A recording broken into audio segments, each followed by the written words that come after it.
Hello guys, അപ്പോൾ ഇന്നത്തെ video എന്ന് പറയുന്നത് ഡ്രാഗൺ ബോൾ ഹക്കായുടെ പാർട്ട് 11 ആണ്. അപ്പോൾ ഒട്ടും തന്നെ സമയം കളയാതെ നമുക്ക് ഡയറക്റ്റ് വീഡിയോയിലേക്ക് പോകാം.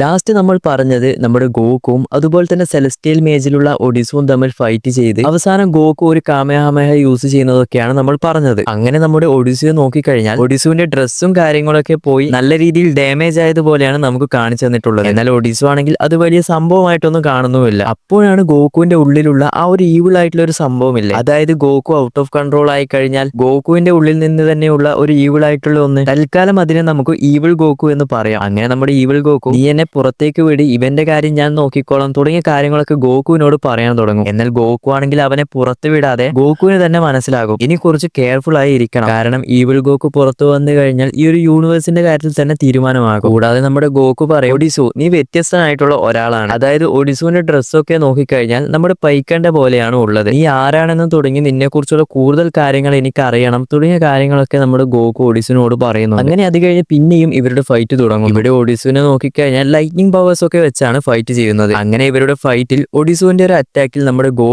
ഗോകു തെറിച്ച് ഒരു പ്ലാനറ്റിൽ ചെന്ന് വീഴുന്നു. അപ്പോഴാണ് നമുക്ക് ഇവിടെ ഒരു കാര്യം കാണിച്ചു തരുന്നത്, അതായത് നമ്മുടെ ഗോകു ഇത്രയും സമയം ഫൈറ്റ് ചെയ്ത ഈ ഒരു ഒഡിസു ഇല്ലേ, എന്നാൽ ഇത്രയും സമയം ഫൈറ്റ് ചെയ്തത് യഥാർത്ഥത്തിലുള്ള ഒഡിസു അല്ല, ഒഡിസുവിന്റെ വെറും ഒരു ക്ലോൺ മാത്രമാണ്. നിങ്ങൾ തന്നെ നോക്കിക്കഴിഞ്ഞാൽ മനസ്സിലാകും ഒഡിസുവിന്റെ ക്ലോൺ തന്നെ ഗോകുവിനേക്കാൾ പവർഫുൾ ആയിട്ടുള്ള ഒരാളാണ്. അപ്പോൾ പിന്നെ യഥാർത്ഥ ഒഡിസുവിന്റെ കാര്യം പറയേണ്ട ആവശ്യമില്ലല്ലോ. അങ്ങനെ നമ്മുടെ യഥാർത്ഥ ഒഡിസു വന്ന് ജസ്റ്റ് ഒരു പഞ്ച് മാത്രമേ കൊടുക്കുകയുള്ളൂ, ഗോകുവിന്റെ വായിൽ നിന്നും ബ്ലഡ് ഒക്കെ വരാൻ തുടങ്ങും. അങ്ങനെ ഒഡിസു പറയും, നീ നിന്റെ ഡിസ്ട്രക്ഷൻ പവർ മുഴുവൻ പുറത്തെടുത്ത് ഫൈറ്റ് ചെയ്യും, അതായത് നമ്മുടെ ഗോകുവിന്റെ എനർജി ഓഫ് ഡിസ്ട്രക്ഷൻ ഇല്ലേ, അത് മുഴുവനായും പുറത്തെടുക്കാനാണ് പറയുന്നത്. എന്നാൽ ഗോകു അത് മുഴുവനായി പുറത്തെടുത്തു കഴിഞ്ഞാൽ തന്റെ കൺട്രോളിൽ നിന്നും പോയി ഈവിൾ ഗോകു ആയിട്ട് മാറുകയും ചെയ്യും. അങ്ങനെ ഗോകു അതൊന്നും നടക്കുകയില്ല എന്ന് പറഞ്ഞ് ഹക്കായി യൂസ് ചെയ്യാൻ വേണ്ടി പോകുമ്പോഴേക്കും അവന്റെ ഒരു കൈ തന്നെ നമ്മുടെ ഒഡിസു ഒടിച്ചു കളയും. അതായത് ഇപ്പോൾ ഗോകുവിനെ നോക്കിക്കഴിഞ്ഞാൽ ഓൾറെഡി അൾട്രാ ഇൻസ്റ്റിക്റ്റും അതുപോലെ തന്നെ ഗോഡോ ഡിസ്ട്രക്ഷനും മിക്സ് ചെയ്തിട്ടുള്ള ഒരു ട്രാൻസ്ഫോർമേഷനിലാണ് ഉണ്ടായിരുന്നത്. ആ ഒരു പഞ്ചിൽ തന്നെ നമ്മുടെ ഗോകു ബേസ് ഫോമിലേക്ക് മാറുകയും ചെയ്യും. പിന്നീട് അതിനുശേഷം ഉണ്ടായ ഫൈറ്റിൽ ഗോകു പിന്നെയും തെറിച്ച് നമ്മുടെ യൂണിവേഴ്സ് 6ലുള്ള എർത്ത് ഉണ്ട് അവിടെ തെറിച്ച് വീഴുന്നു. അപ്പോഴേക്കും നമ്മുടെ ഗോകു പറയും, പ്ലീസ് ഇവരെ മാത്രം ഒന്നും ചെയ്യരുത്, ഈ ഒരു എർത്തിലുള്ള മോർട്ടൽസ് ഒക്കെ സാധാരണക്കാരാണ്, നമുക്ക് മറ്റൊരു പ്ലാനറ്റിൽ നിന്നും ഫൈറ്റ് ചെയ്യാമെന്നും പറയുന്നു. അങ്ങനെ ഇത് കേട്ട് ഒഡിസു പറയും, ഞാൻ നിന്നോട് എത്ര തവണ ഇത് പറഞ്ഞിട്ടുണ്ട്, മോർട്ടൽസ് എന്ന് പറയുന്നത് ഗോഡ്സിന്റെ അടിമകളായി ജീവിക്കുന്ന ഒരാളാണ്. അങ്ങനെ നമ്മുടെ ഒഡിസു ഒരു എനർജി ബ്ലാസ്റ്റ് ക്രിയേറ്റ് ചെയ്ത് എർത്ത് നോക്കി വീടുന്നു. എന്നാൽ ഗോകു ആണെങ്കിൽ അത് തടഞ്ഞു നിർത്തുകയും ചെയ്യുന്നുണ്ട്. പക്ഷെ നമ്മുടെ ഗോകുവിനെ എടുത്തു കഴിഞ്ഞാൽ ഗോകു ബേസ് ഫോമിൽ ആയതുകൊണ്ട് ആ ഒരു എനർജി ബ്ലാസ്റ്റ് വിചാരിച്ചതുപോലെ പിടിച്ചു നിർത്താനും സാധിക്കുന്നില്ല. അങ്ങനെ ഗോകുവിന് വേറെ വഴിയില്ലാതെ സ്ക്രീം ചെയ്ത് മുഴുവൻ പവറും പുറത്തെടുത്ത് ആ ഒരു എനർജി ബ്ലാസ്റ്റ് ഹക്കായി വെച്ച് ഇല്ലാതാക്കുന്നു. പക്ഷെ ഇപ്പോൾ ഗോകുവിനെ നോക്കിക്കഴിഞ്ഞാൽ ഇപ്പോൾ ഈവിൾ ഗോകു ആയിട്ട് മാറിയിട്ടുണ്ടാകും. അതായത് ഗോകുവിന്റെ ഉള്ളിലുള്ള ആ ഒരു ഈവിൾ ക്യാരക്ടറല്ലേ, അത് മുഴുവനായും പുറത്തു വരുന്നു. അങ്ങനെ നമ്മുടെ ഈവിൾ ഗോകു പറയാൻ തുടങ്ങും, നീ ഇത്രയും സമയം കാത്തിരുന്നത് എന്നെയല്ലേ, ഞാൻ വന്നു, എന്നാൽ പിന്നെ ഫൈറ്റ് തുടങ്ങിയാലോ എന്ന് പറഞ്ഞ് ഇവരുടെ ഫൈറ്റും സ്റ്റാർട്ട് ആകുന്നു. അതായത് നേരത്തെ നമ്മുടെ ഗോകുവിന്റെ കൈയൊക്കെ ഇടിഞ്ഞു എന്ന് പറഞ്ഞില്ലേ, അതൊക്കെ ഹീലായിട്ടുണ്ടാകും. അങ്ങനെ ഇവരുടെ ഫൈറ്റിൽ വലിയൊരു ഇമ്പാക്റ്റ് ആണ് ആ ഒരു എർത്തിൽ ഉണ്ടാക്കുന്നത്. അങ്ങനെ അവിടെ ഉണ്ടായ ബിൽഡിങ്സ് ഒക്കെ ഇടിഞ്ഞ് അവിടെ ഉണ്ടായ ആൾക്കാരുടെ മേൽ വീഴാൻ വേണ്ടി നിൽക്കുമ്പോൾ അപ്പോഴാണ് ഇതിനു മുൻപ് ഗോഡ് ഓഫ് ഡിസ്ട്രക്ഷൻ ആയിരുന്ന നമ്മുടെ ചാമ്പ അവിടെ വന്ന് അവിടെ ഉണ്ടായ ആൾക്കാരെയൊക്കെ രക്ഷപ്പെടുത്തും. അപ്പോഴേക്കും നമ്മുടെ ചാമ്പയ്ക്ക് മനസ്സിലാകും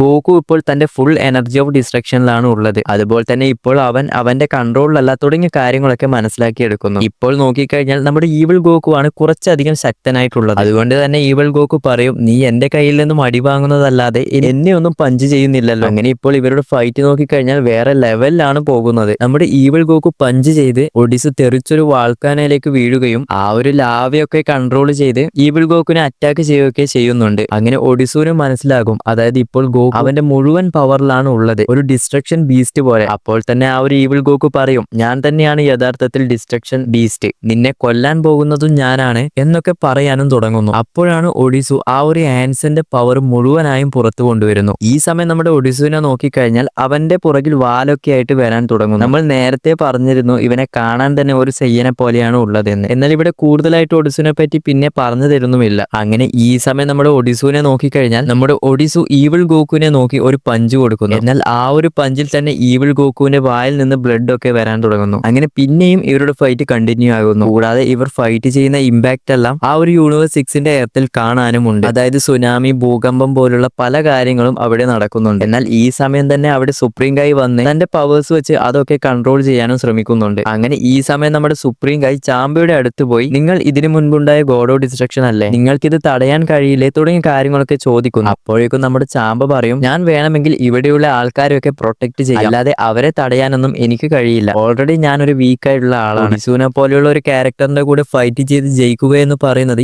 ഇമ്പോസിബിൾ ആയിട്ടുള്ള ഒന്നാണ്. അങ്ങനെ ഇപ്പോൾ നമ്മുടെ ഒഡിസൂനെ നോക്കിക്കഴിഞ്ഞാൽ ഒഡിസു ആണെങ്കിൽ ആ ഒരു എലമെന്റ്സ് ഒക്കെ വെച്ച് ഈവിൾ ഗോക്കുനെ ചന്നം ഭിന്നം അടിക്കാൻ വേണ്ടി തുടങ്ങും. അങ്ങനെ പിന്നെയും ചാമ്പ പറയും, ഗോക്കു ഇപ്പോൾ ഔട്ട് ഓഫ് കൺട്രോൾ ആയിട്ടാണ് ഫൈറ്റ് ചെയ്യുന്നത്. അതുപോലെ തന്നെ ഇപ്പോൾ ഇവർ രണ്ടുപേരെ നോക്കിക്കഴിഞ്ഞാലും ഈവിൾ ആയിട്ടാണ് ഉള്ളത്. ഇവരുടെ ഫൈറ്റിൽ അവസാനം ഈ ഒരു യൂണിവേഴ്സ് തന്നെ ഡിസ്ട്രോയ് ആകുമ്പോൾ മാത്രമേ ഇവരുടെ ഫൈറ്റ് അവസാനിക്കുകയുള്ളൂ എന്നും പറയും. ഈ സമയമായിരിക്കും പെട്ടെന്ന് തന്നെ ആ ഒരു ഈവിൾ ഗോക്കുവിൽ നിന്നും പഴയതുപോലെ ഗോക്കു ആയിട്ട് മാറി ആ ഒരു എർത്ത് പ്ലാനറ്റ് വിട്ട് ഔട്ടർ സ്പേസിലേക്ക് പോകുന്നു. അതിനുശേഷം പിന്നെയും ഈവിൾ ഗോക്കുവിലേക്ക് മാറുന്നുമുണ്ട്. അങ്ങനെ നമ്മുടെ ഒഡിസു ചോദിക്കും, നീ ഇത്ര പെട്ടെന്ന് ഔട്ടർ സ്പേസിലേക്ക് എന്തിനാണ് ഓടിയത്? സത്യം പറഞ്ഞാൽ നീ ആ ഒരു പ്ലാനറ്റിലുള്ള ആൾക്കാരെ രക്ഷപ്പെടുത്താൻ വേണ്ടിയല്ലേ ഇങ്ങനെ ചെയ്തത്? അങ്ങനെ നമ്മുടെ ഈവിൾ ഗോക്കു പറയാൻ തുടങ്ങും, നീയും ഞാനും ഇപ്പോൾ അത്യാവശ്യം വീക്ക് ആയിട്ടാണ് ഉള്ളത്. കൂടാതെ നീ ഔട്ടർ സ്പേസിലാവുമ്പോൾ നിനക്ക് വിചാരിച്ചതുപോലെ എലമെന്റ്സ് ഒന്നും യൂസ് ചെയ്യാനും സാധിക്കില്ല. അങ്ങനെ പിന്നെയും ഇവരുടെ ഫൈറ്റ് കണ്ടിന്യൂ ആകുന്നു. അങ്ങനെ ഈ സമയമാണ് നമ്മുടെ യൂണിവേഴ്സ് 7 കാണിക്കുന്നത്. ഇവിടെ നമ്മുടെ ബിയറസ് ആണെങ്കിൽ യൂണിവേഴ്സ് 6ൽ നടക്കുന്ന എല്ലാ കാര്യങ്ങളും സെൻസ് ചെയ്യാൻ തുടങ്ങുകയാണ്. ഗോക്കു, നീ എന്താണ് കരുതുന്നത്? നീ ഇപ്പോൾ നല്ല രീതിയിൽ പവർഫുൾ ആയിട്ടാണ് ഉള്ളത്, എന്നാൽ നിന്റെ ഓപ്പണന്റ് നിന്നേക്കാൾ പവർഫുൾ ആയിട്ടാണ് ഉള്ളത്. ഇങ്ങനെ പോയാൽ നിന്റെ ഈ ഒരു യൂണിവേഴ്സ് തന്നെ ഇല്ലാതാകുമല്ലോ തുടങ്ങിയ കാര്യങ്ങളൊക്കെ ബിയറസ് ആലോചിക്കാൻ തുടങ്ങുന്നു. അങ്ങനെ പിന്നെയും നമ്മുടെ യൂണിവേഴ്സ് 6 ആണ് കാണിക്കുന്നത്. അതായത് ഇവരുടെ രണ്ടുപേരുടെയും ഫൈറ്റ് ആ ഒരു യൂണിവേഴ്സിൽ തന്നെ വലിയൊരു ഇമ്പാക്ട് ആണ് ഉണ്ടാക്കുന്നത്. അതായത് ആ ഒരു യൂണിവേഴ്സ് 6ലെ എർത്തില്ലേ, അത് വരെ വിറക്കാൻ തുടങ്ങുന്നു. അപ്പോൾ തന്നെ ചാമ്പ പറയും, ഗോക്കു ഈ ഒരു എനർജി ഓഫ് ഡിസ്ട്രക്ഷൻ മുഴുവനായും കൺട്രോൾ ചെയ്യാൻ പഠിച്ചിരുന്നെങ്കിൽ ഈ ഒരു പ്രശ്നമൊന്നും വരില്ലായിരുന്നു. എന്നാൽ ഒഡിസു ആണെങ്കിൽ അവന്റെ പവേഴ്സ് ഒക്കെ അവൻ കൺട്രോൾ ചെയ്താണ് ഫൈറ്റ് ചെയ്യുന്നത്. അങ്ങനെ അതിനുശേഷം യൂണിവേഴ്സ് 8 ആണ് കാണിക്കുന്നത്. നമ്മുടെ യൂണിവേഴ്സ് 8ന്റെ സുപ്രീം ഗായ് നമ്മുടെ ഗോഡ് ഓഫ് ഡിസ്ട്രക്ഷനെ ഹീൽ ചെയ്യുകയാണ്. അതായത് ഇതിനു മുൻപ് നമ്മുടെ യൂണിവേഴ്സ് 8ന്റെ ഗോഡായിട്ടുള്ള ലിക്കറും ടൈറയും തമ്മിൽ ഒരു ഫൈറ്റ് നടന്നു എന്ന് പറഞ്ഞില്ലേ? അങ്ങനെ ടൈറയുടെ ഒരു അറ്റാക്കിൽ നമ്മുടെ ഗോഡിന് വലിയൊരു ഇഞ്ചറി അവിടെ വന്നിരുന്നു. നമ്മുടെ സുപ്രീം ഗായും അതുപോലെ ഗോഡ് ഓഫ് ഡിസ്ട്രക്ഷൻ തമ്മിലുള്ള ഒരു ലിങ്ക് നിങ്ങൾക്ക് അറിയാവുന്നതല്ലേ? അങ്ങനെ ഇവരുടെ ഫൈറ്റില് ഗോഡ് മരിച്ചു കഴിഞ്ഞാൽ സുപ്രീം ഗായും ഇല്ലാതാകുമെന്ന് മനസ്സിലായി നമ്മുടെ സുപ്രീം ഗായ് ലിക്കറിന്റെ അടുത്ത് പോയി അവിടെ നിന്നും ടെലിപ്പോർട്ടായി രക്ഷപ്പെടുകയാണ് ചെയ്തത്. അങ്ങനെ ഇവർ ഇതൊക്കെ പറഞ്ഞുകൊണ്ടിരിക്കുമ്പോഴാണ് നമ്മുടെ ലിക്കർ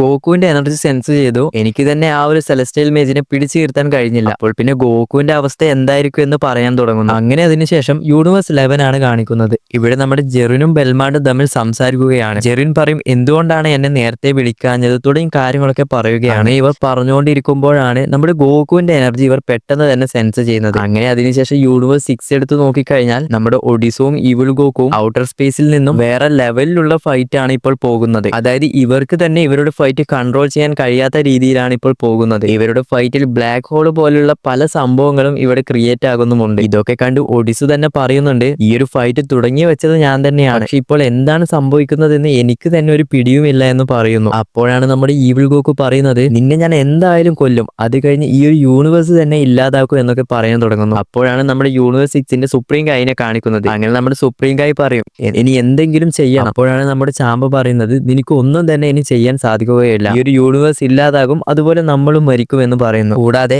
ഇനിയിപ്പോൾ എന്തെങ്കിലും ചെയ്യാൻ കഴിയുന്ന ഒരാൾ വാഡോസ് ആണ്. വാഡോസ് ഇപ്പോൾ ഒരു മീറ്റിംഗിന് പോയിട്ടല്ലേ ഉള്ളത്. അങ്ങനെ നമ്മുടെ സുപ്രീം ഗായ് വേറെ വഴിയില്ലാതെ നമ്മുടെ ജെനോയുടെ പാലസിൽ ഈ ഒരു ഏഞ്ചൽസിന്റെ മീറ്റിംഗ് നടക്കുന്നില്ലേ, രണ്ടും കൽപ്പിച്ച് അവിടേക്ക് പോകാമെന്ന് പറയുന്നു. അങ്ങനെ ഇത് കേട്ട് നമ്മുടെ ചാമ്പ പറയും, അവരൊക്കെ വലിയ ആൾക്കാരാണ്, അവരുടെ മീറ്റിംഗിനിടയിൽ പോയി നീ ശല്യം ചെയ്ത് കഴിഞ്ഞാൽ നിന്റെ കാര്യത്തിൽ ഒരു തീരുമാനമാകൂ എന്ന് പറയുന്നു. എന്നാൽ നമ്മുടെ സുപ്രീം ഗായ് ആണെങ്കിൽ അതുപോലും കേൾക്കാതെ ഇവിടെ നിന്നും ടെലിപ്പോർട്ടായി നമ്മുടെ ജെനോയുടെ പാലസിലേക്ക് എത്തുന്നു. എന്നാൽ നമ്മുടെ സുപ്രീം ഗായിയെ നോക്കിക്കഴിഞ്ഞാലോ, ഇവരുടെ മീറ്റിംഗ് നടക്കുന്നതിന്റെ നടുക്കായിട്ടാണ് ഇറങ്ങിയത്. ഇറങ്ങിയ ഉടൻ തന്നെ നമ്മുടെ സുപ്രീം ഗായ് പറയും, വാഡോസ് ഇപ്പോൾ യൂണിവേഴ്സിൽ വലിയൊരു പ്രശ്നമാണ് നടക്കുന്നത് എന്നൊക്കെ പറയുന്നു. അപ്പോഴാണ് നമ്മുടെ ഗ്രാൻഡ് പ്രീസ്റ്റ് പറയുന്നത്, ഇവിടെ ഒരു സീരിയസ് ആയിട്ടുള്ള മീറ്റിംഗ് നടക്കുമ്പോൾ നിനക്ക് ആരാണ് ഇവിടെ വരാൻ അനുവാദം നൽകിയത്, നീ ഒരു വലിയ തെറ്റാണ് ചെയ്തത് തുടങ്ങിയ കാര്യങ്ങളൊക്കെ പറയുന്നു. അതോടുകൂടി ഇത്ര വരെ ഇറങ്ങിയിട്ടുള്ള ലാസ്റ്റ് ചാപ്റ്ററും ഞാനിവിടെ പറഞ്ഞു കഴിഞ്ഞു. അതോടുകൂടി ഈ ഒരു ചാപ്റ്ററും ഇവിടെ അവസാനിക്കുന്നു. ഇനി നെക്സ്റ്റ് ചാപ്റ്റർ എപ്പോഴാണ് വരുന്നത് എന്ന് അറിയില്ല, വന്ന ഉടൻ തന്നെ നമുക്ക് അടുത്ത വീഡിയോ ചെയ്യാം. അതുപോലെ തന്നെ കാക്കുമ്മയുടെയും നെക്സ്റ്റ് ചാപ്റ്റർ വന്നിട്ടുണ്ട്. എന്നാൽ ഒരു 2-3 ചാപ്റ്റർ വന്ന ഉടൻ തന്നെ നമുക്കത് ഒരുമിച്ച് വീഡിയോ ആക്കിയിട്ട് ചെയ്യാം. കാരണം ഒരു ചാപ്റ്റർ മാത്രമായിട്ട് പറയുമ്പോൾ 2 മിനിറ്റ് പോലും വീഡിയോ തികയില്ല. കൂടാതെ നമുക്ക് ഡ്രാഗൺ ബോൾ ഡൈമയുടെ എപ്പിസോഡ് ഒരുപാടധികം പെൻഡിങ്ങിലുണ്ട്. അതൊക്കെ നമുക്ക് വേഗം തന്നെ സ്റ്റാർട്ട് ചെയ്യണം. അപ്പോൾ തന്നെ ഞാൻ കൂടുതലായിട്ടൊന്നും പറയുന്നില്ല, നമുക്കിനി അടുത്ത അടുത്തൊരു വീഡിയോ ആയിട്ട് പിന്നെ വരാം.